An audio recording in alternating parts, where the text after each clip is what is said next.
The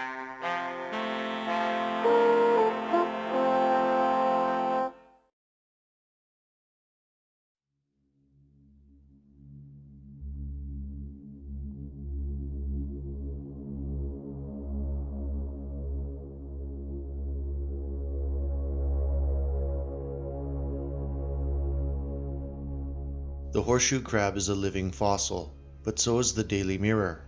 It was traditionally the newspaper of the respectable white working class in Britain. They voted Labour, believed in hard work and a basic education, but were hostile to third world immigration. They were socially conservative, rejecting the prurience and softcore pornography peddled by Rupert Murdoch in newspapers like The Sun and News of the World. The Mirror was owned by the mega fraudster Robert Maxwell, whose real name was Jan Hyman Benjamin Hoke, and he had connections to Alistair Campbell and the philo-Semitic Tony Blair. But the Mirror has retained some of its old values to do something recently that the modern Labour Party could never do: stand up for the white working class against predatory Muslims. Earlier this year, its Sunday edition ran a special investigation into the vibrant activities of Pakistani men in the small and obscure Midlands town of Telford. It's the now classic pattern. Organized gang rape and child prostitution are ignored and even facilitated by a Labour council full of feminists. And why is this so, may you ask? Because the victims were white and the gang rapists weren't.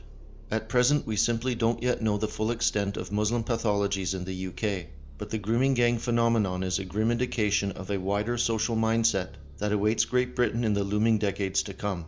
And while Telford is quite smaller than Rotherham, they both had one thing in common: a Labour council full of feminists which ignored the gang rape and prostitution of hundreds of women and children for years. Everyone knew about it, including the police, and nothing was done. From these incidents, it can be suggested that larger scandals remain uncovered in the shithole cities of London, Manchester, Birmingham, Sheffield, and Bradford. If you have a Muslim community with a Labour council, you have a perfect environment for rape culture to flourish. Genuine rape culture. Not the rape culture invented by Yiddish feminists such as Sabrina Rubin Erdely. And we should note here that Muslim communities and Labour councils go together well. Like blacks, Hispanics, and other non-whites in the USA, Muslims in the United Kingdom vote overwhelmingly for the pro-minority anti-white party. In the US, it's the Democrats. In the UK, it's Labour. In fact, Muslims have become so enthusiastic about voting left-wing liberal that they've even industrialized the process by introducing vote-rigging factories like the one uncovered in Birmingham, where a number of Labour Party representatives were also found to be colluding.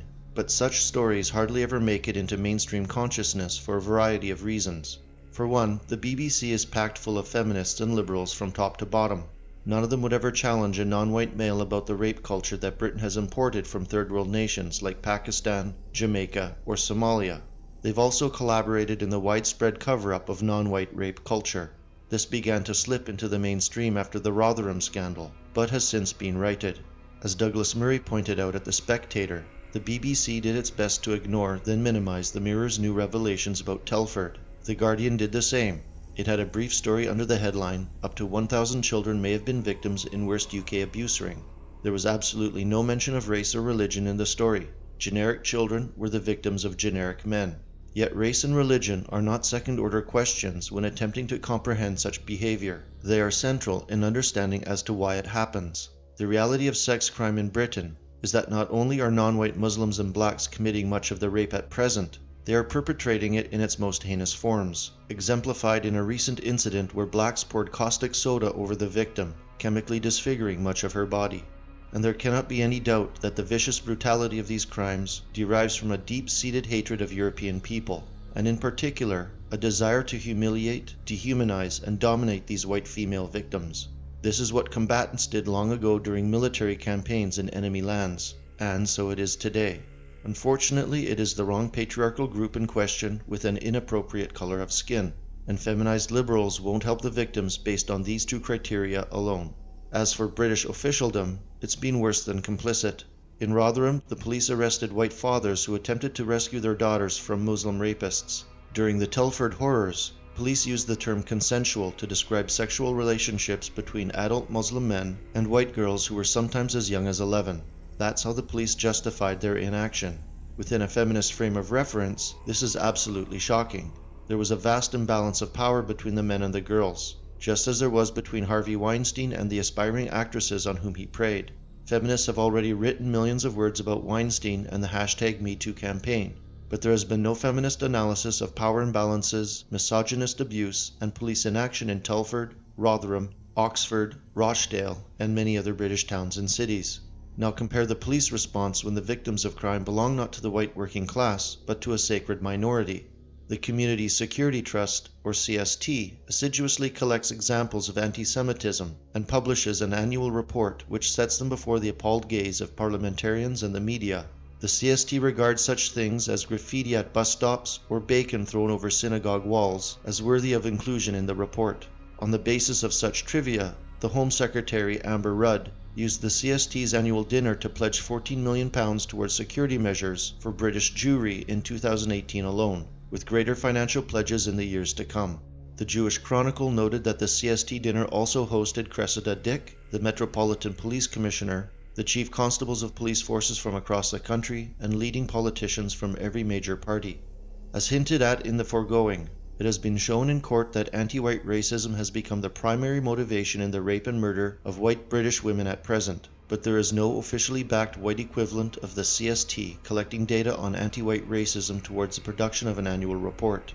If a white advocacy group approached the Home Secretary or Metropolitan Police Commissioner asking for funds to protect whites against non-white violence, the group would find itself charged with incitement to racial hatred. Meanwhile, the CST and its Muslim ally, Tell Mama, an acronym meaning Measuring Anti-Muslim Attacks, get full official backing to protect minorities against much lesser threats. Douglas Murray again stated that the BBC minimized the Telford horrors because of a drama it broadcast about Muslim abusers in Rochdale that partly inspired a mentally ill white man to run down and kill a Muslim in London. After that murder, British Liberals decided that it's much better to retreat into silence about Muslim pathologies so as to let the rape and murder of white British girls continue. Sadly, this is only the beginning of a social dynamic that is fast spreading throughout the West. It will not stop because it is by design. The hostile liberal elite have no intention of derailing their primary purpose now, which is the continuous and utter replacement of native Europeans in the lands of their inheritance. And if you still believe that your vote at the ballot box will somehow make this all go away, then you are simply deluded.